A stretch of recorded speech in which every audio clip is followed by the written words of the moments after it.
ஸ்ரீமத் வால்மீகி ராமாயணம் அயோத்தியா காண்டம் chapter 110. Raman இப்படி கோபமா இருக்கார் அப்படிங்கறத தெரிஞ்சின்ற வசிஷ்டர், ராமா, ஜாபாலி நாஸ்திகர் இல்லப்பா, பிராணிகளுக்கு புனர்ஜென்மம் பரலோகம் எல்லாம் உண்டு அப்படின்னு அவருக்கு நன்னா தெரியும். அயோத்திக்கு திரும்பி போகச் செய்யணும் அப்படிங்கறதுக்காக இப்படி பேசினார். லோகநாதா, உனக்கு தெரியாது ஏதானும் இருக்கா? இருந்தாலும் லோகத்தினுடைய நன்மையை உத்தேசிச்சு நான் கொஞ்சம் சொல்றேன். ஆதியில எல்லாம் ஜலமாத்தான் இருந்தது. அதுல இருந்து பிருத்திவி உண்டாச்சு. பிறகு சுயம்புவான பிரம்மாவும் தேவதைகளும் உண்டானா.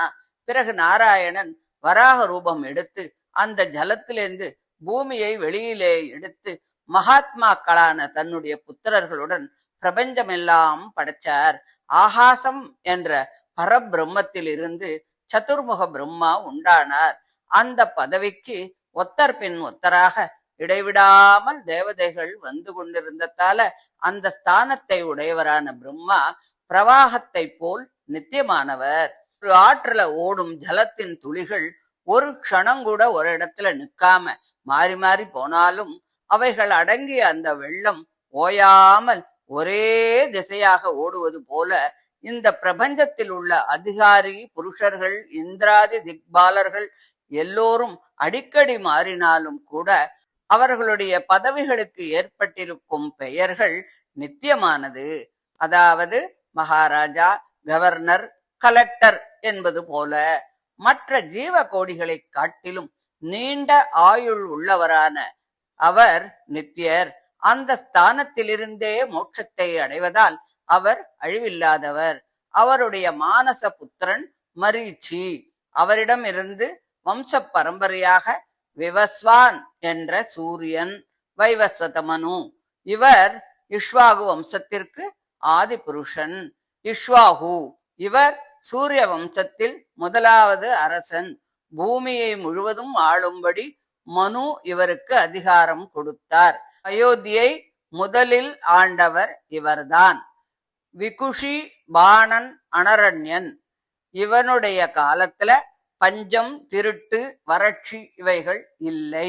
இவாளுக்கு அப்புறம் பிருது, திரிச்சங்கு. இந்த சத்திய சந்தர் சரீரத்தோட சொர்க்கத்துக்கு போனார். இவாளுக்கு அடுத்து துந்துமாரன், யுவனாச்வன், மாந்தாதா, சுசந்தி, திருவசந்தி, பிரசேனஜித், பரதன். பரதன் திருவசந்தியோட புள்ள. அதற்கு பிறகு அசிதன். இவருடைய சத்ருக்களான கைகையர்களும் தாளஜங்கர்களும் சசி பிந்துக்களும் ஆகிய இவா எல்லாரும் சேர்ந்து இவரை ஜெயிச்சுட்டு துரத்தி விட்டுட்டா. கர்ப்பிணிகளான தன்னோட 2 மனைவியோடு இவர் ஒரு மலையில தபஸ் பண்ணிட்டு இருந்தார். அதுல ஒருத்தி தன்னுடைய சக்காலத்தைய கொல்லணும் அப்படின்னு நினைச்சு விஷம் கலந்த அன்னத்தை கொடுத்தா. அத இன்னொரு மனைவியான காளிந்தி சாப்பிட்டுட்டா. அவள் அங்கே கடும் தபஸ் பண்ணிட்டு இருக்கிற சவணர் என்ற பிருகுவின் புத்திரருக்கு பணிவிடை பண்ணிண்டு இருந்தா. உத்தமமான புத்திரன் தனக்கு வேணும்னு அவளுக்கு ஆசை இருக்கு அப்படிங்கறத தெரிஞ்சின்ற அந்த மகரிஷி, தர்மவானும் மகாத்மாவும் நல் நடத்தை உள்ளவனும் மகா பராக்கிரமசாலியும் உன்னுடைய குலத்தை விளங்கச் செய்கின்றவனுமான ஒரு புத்திரன் உனக்கு ரொம்ப சீக்கிரத்துல பிறப்பான் அப்படின்னு சொல்லி அனுகிரகம் பண்ணினார். அவளும் அவரை பூஜிச்சு நமஸ்காரம் பண்ணினா. கொஞ்ச நாளுக்கு பிறகு அவளுக்கு மிக அழகான இணை இல்லாத ஒரு புத்திரன் பிறந்தான்.